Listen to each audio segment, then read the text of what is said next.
샬롬, 오재건 목사입니다. 2주의 삶 가운데 하나님의 은혜와 평강이 함께 하시기를 주말 간절히 축복합니다. 어떻게 예배 잘 드리고 계십니까? 영상 예배로 우리가 계속 예배 드리고 있습니다. 여러분들 주어진 자리에서 최선을 다해 예배하셨으면 좋겠습니다. 그리고 예배 드리시면서 하나님의 임재를 늘 경험하셨으면 좋겠습니다. 혹여나 코로나로 인해서 신앙생활 멈추지 마시고요. 혹여나 또 교회 나와 예배 못 드린다고 하여서 예배를 멈추지 않으셨으면 좋겠습니다. 꼭 예배하시고 예배 자리에서 승리하신 여러분들 되시기를 주말 간절히 축복합니다. 오늘은 시편 7편의 말씀을 함께 묵상하려고 합니다. 시편 7편의 제목을 다윗의 시가요이라고 붙여 놓았습니다. 시가요이라고 하는 뜻을 보면 비틀거리다, 방황하다라고 하는 뜻이 있습니다. 더 구체적인 의미는 비틀거리고 방황할 정도의 애절한 슬픔을 바로 시가요이다라고 이야기합니다.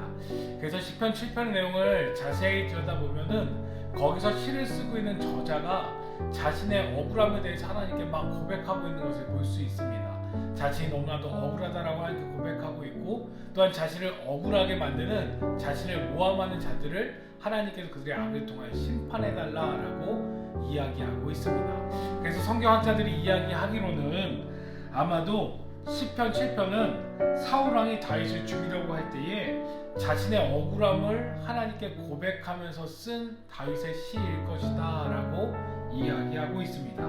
사무엘상 24장과 26장의 말씀을 보면은 다윗에게 사울왕을 죽일 수 있는 기회가 찾아왔었습니다. 그것도 2번이나 찾아왔었습니다. 그럼에도 불구하고 다윗은 사울왕을 죽이지 않았습니다. 왜냐하면 하나님께서 기름 부어 세운 왕이다라고 하는 믿음이 있었기 때문에 다윗은 사울을 함부로 해할 수 없다라고 이야기하며 그의 옷자락만을 베었고, 또한 그의 창과 그의 물병만을 들고 그 자리를 나와 그에게 경고했던 것을 성경은 말씀하고 있습니다. 그렇게 사울 왕에게 다윗은 선을 베풀었습니다. 그럼에도 불구하고 사울 왕은 선을 베풀었던 다윗에게 오히려 악을 행하고 있음을 성경은 말씀하고 있습니다. 다윗을 죽이기 위하여 여러 가지 이유를 갖다 붙였고 모함함을 통하여 어떻게 해서든 다윗을 죽이려 했기 때문입니다. 그렇게 선을 악으로 갚았던 사울왕, 하지만 악을 선으로 갚았던 다윗, 누가 더 억울했을까요? 아마 다윗이 많이 억울했을 것입니다. 그 억울한 마음을 고백하고 있는 것이 바로 시편 7편의 말씀입니다. 그런데 우리가 여기서 생각해 보아야 될 것은 다윗에 따르는 700명의 충실한 신하들이 있었음에도 불구하고 그는 그들에게 자신의 억울함을 이야기하지 않았다라고 하는 것입니다. 그리고 또 주위 사람들에게 사울 왕이 나에게 이런 이 제목들을 가지고 이런 모함을 가지고 나를 어떻게 해서든 죽이려고 합니다 라고 하며 억울함을 이야기할 수 있었을 것이고 사람들에게 올바른 사실을 알릴 수 있었음에도 불구하고 그는 사람들에게 이야기하지 않았다라고 하는 것입니다. 그래서 시편 7편, 오늘 우리가 읽었던 것과 같이 시편 7편을 통하여 자신의 억울함을 하나님께 고백하고 있음을 성경은 말씀하고 있습니다. 그리고 자신을 모함하는 자들을 향해 하나님 그들의 악을 통하여 그들을 심판해달라고 간절히 기도하고 있다라고 하는 것입니다. 사랑하는 믿음의 동역자들이여, 혹시 여러분들 마음이 힘들고 어려울 때 어떻게 하십니까? 또 억울한 상황이 찾아오고 때로는 이상한 오해로 인하여 어려움을 겪을 때에 여러분들은 어떻게 하십니까? 그 오해를 풀기 위하여 이 사람 저 사람에게 막 이야기하십니까? 아니면 답답한 나의 마음을 남들이 알아주기를 간절히 바라는 마음 가지고 그들에게 막 이야기하고 하십니까? 제가 한 살 한 살 인생을 살아가면서 느끼는 것이 있는데, 나이가 들수록 수많은 사람들과 인간관계를 맺습니다. 그런데 그 인간관계 속에서 내 마음을 솔직하게 내어놓을 수 있는 사람은 점점 줄어가는 것 같습니다. 이상하게도 많이 만나고 많은 사람들과 대화하고 많은 사람들과 즐거운 시간을 보내지만 정작 내 마음을 쏟아낼 수 있는 사람을 만난다고 하는 것은 정말 어려운 것 같습니다. 또한 그렇게 내 마음을 쏟아낼 수 있는 사람을 만난다 할지라도 내 마음을 하나부터 열까지 다 쏟아낼 수도 없다라고 하는 것입니다. 어떻게 보면 우리의 마음이 다윗의 시가요이라고 하는 말과 같이 때로는 우리의 마음이 힘들고 어려워서 방황할 때도 있고 비틀비틀 거릴 때가 있는 시가용과 같은 마음의 상황이 찾아올 때가 있다라고 하는 것입니다. 그래서 우리의 마음을 어떻게 할지 모르고 주체하지 못할 때가 너무나도 많이 있습니다. 그런데 오늘 시편 7편에서는 분명하게 이야기하고 있습니다. 그런 상황에서 다윗은 하나님을 찾았다라고 말씀하고 있습니다. 1절과 3절에 보면은 다윗이 하나님을 찾을 때에 여호와 내 하나님이여 라고 하며 하나님을 찾고 있는 것을 볼 수 있습니다. 그는 다른 일을 찾지 않았습니다. 다른 이의 하나님을 찾지 않았습니다. 나를 잘 아시고 나를 창조하시고 나를 만드신 그 하나님, 나의 하나님을 찾았고 그 하나님께 나의 마음을 쏟아내고 있음을 시편 7편은 우리들에게 말씀하고 있다라고 하는 것입니다.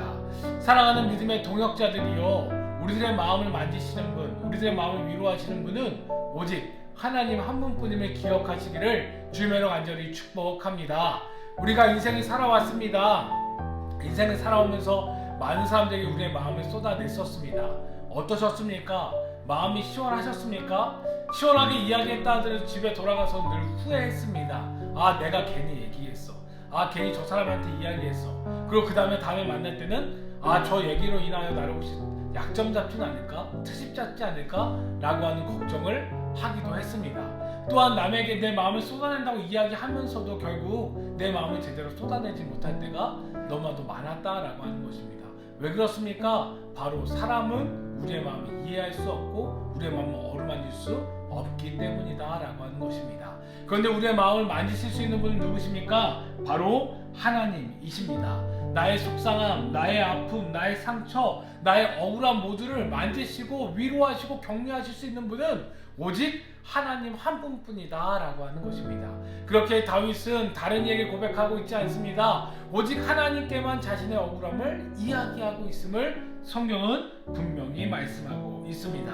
그렇게 사랑하는 여러분들 마음을 다른 곳에 쏟아낼 것이 아니라 하나님께 쏟아내시기를 주님으로 간절히 축복합니다.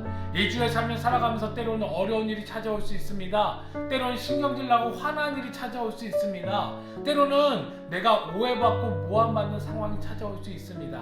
그럴 때에 내 마음을 위로받기 위하여 사람들에게 찾아가는 것이 아니라 그럴 때마다 하나님께 나아가신 여러분들 되시기를 주님으로 간절히 축복합니다. 그리하여 나보다 나를 더 잘 아시는 하나님께서 나의 억울함을 만져주시고 또한 나의 속상함을 만져주시고 나의 슬픔을 만져주시며 때론 나의 기쁨과 행복을 함께 배가 되도록 기뻐하여 주시는 그 놀라운 은혜, 그 놀라운 마음의 만지심의 역사를 누리시는 여러분들 되시기를 주님으로 간절히 축복합니다. 그리하여 이번 일주일의 삶 가운데 하나님과 더욱더 가까워지시는 여러분들 되셨으면 좋겠습니다. 정말 시간이 될 때마다 시마다 언제 어디에 있든지 어떤 마음이든지 그 마음을 하나님께 꼭 쏟아내십시오. 하나님께 꼭 고백하십시오. 그리하여 하나님께서 여러분들의 마음을 만지시고 여러분들의 상처와 아픔을 회복하여 주시고 치유하여 주시는 놀라운 은혜를 꼭 누리며 나아가시는 여러분들 되시기를, 그리하여 일주일의 삶 가운데서 하나님께 마음을 쏟아냄을 통하여 하나님과 더욱더 가까워지고 하나님께서 만져주시는 놀라운 은혜의 삶을 살아가시는 복된 여러분들 되시기를 주님의 이름으로 간절히 축복합니다. 아멘.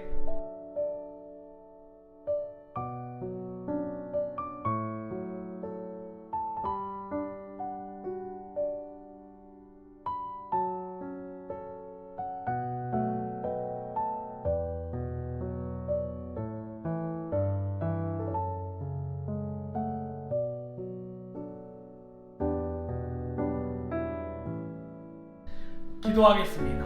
하나님 감사합니다. 오늘 말씀을 통하여 우리가 함께 생각해 보았습니다. 다윗이 자신의 억울함을 사람에게 고백한 것이 아니라 하나님께 고백했음을 보았습니다. 그리고 그 마음을 만져주신 하나님의 은혜로 인하여 그가 회복되어짐을 보게 하여 주셨습니다. 하나님, 우리가 일주일 살아가면서 우리가 삶을 살아가면서 우리의 마음을 하나님께 쏟아놓을 수 있도록 인도하여 주시옵소서. 사람들에게 위로받고 사람들에게 회복되어지기 위해서 애쓰며 수고하는 것이 아니라 내 마음을 정말 만져주시고 회복하시고 싸매어주시고 치유하여 주시는 하나님 앞에 내 마음을 쏟아낼 수 있는 우리들 될 수 있도록 인도하여 주시옵소서.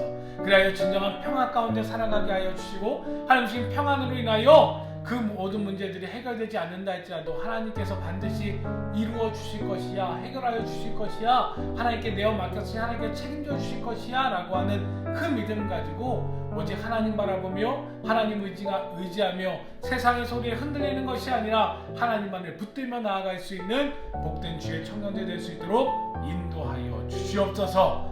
감사합니다. 함께 하신 예수님의 이름으로 간절히 기도드렸사옵나이다. 아멘.